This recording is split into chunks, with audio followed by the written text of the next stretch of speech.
All right. Stephanie, thanks for joining us today. No problem. I know this is not an Olympic competition, but hopefully it's a good day for you. Oh, I love these kind of road races. It takes the pressure off, and I just get out and do my thing. And it doesn't matter what event I do, whether it's something like this or the Olympic Games, I have that same kind of race or kind of thing. That's great. And you know, it's a nice day weather-wise. What do you think? It's perfect. Perfect. Because the humidity, it's nice fresh air. Yeah. It's quite warm when you get going, but you don't have that humidity that we had a few weeks ago. Yeah, that's true. We've had some wild years in the past for weather. Yeah. So today it's is a good day. You know, you never know what you can get in August. Exactly. 100 degrees or pouring rain. Yeah, and we've had all of that. So now, I wanted to ask you, because this is a local race, and I was wondering, you know, you've done all of the international and national races. Do you get to do some of the local races sometimes? I do, and especially this summer, because I haven't, like the last few summers I've been away. I've gone most of the summer, but this summer I was like, I'm staying local, staying in New England, doing a lot of the races that I've typically done in the past, and just getting back to my roots again. You know, I really enjoy it. You know, I would so much imagine. fun. And you know, we really appreciate people coming out because it benefits community VNA and our hospice. And you just want it to be a win-win for everybody. The runners enjoy it.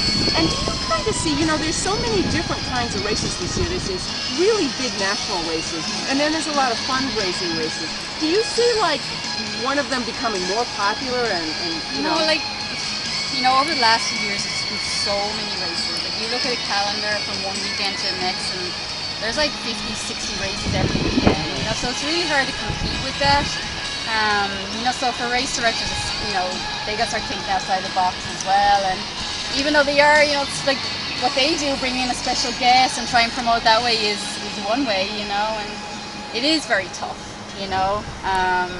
But I always like to go back, you know, I build a kind of a network with some of the race directors I've gone to, and they'll always invite me back, and that's something that makes me go back. It's just that nice person there, you know, and exactly. sometimes I'm thrown off by the big races because it's chaos, you know. I don't like that. I like to come out and run and have a bit of a laugh and kind of have that social side of it. So. And speaking of sort of the bit of a laugh, you know, we hear that there's a lot of different kinds of races, that they're adding components to the races to make them either muddy or wild or crazy. Have you ever done any of those? I haven't, you know, but we were going to go to a race a couple of weeks ago. It wasn't for the adult, but they had a kids obstacle race, you know, as part of the 5K race, and I was going to bring my little guys to it because they would love that. You know, so I think by adding little components like that as well helps. Yeah, that's interesting. Yeah. And I think as well, like, you know, people kind of get spooked by longer distances as well. You know, either they're doing a half marathon or they want to stay shorter, you know, or something obstacles in the race. Yeah, you know? So it's tough. Like, I understand like how it is tough for these small races. Yeah, we see it changing. But you know, I think you just gave us an idea of having it a family event where you could have something for children, because I noticed some locally here. And what I find as well is if you do the family stuff after the adult race. Yeah. The parents will want to drag the kids before they race, you know, and if you do it afterwards, you kind of make it extend the day, the morning a little bit. The kids get to enjoy it. Great. Well, listen, I wish you a wonderful race today. Thanks for joining us and being our special guest. Thank you very much. Okay, great. Thank you. Thank you. Good? Beauty. Okay.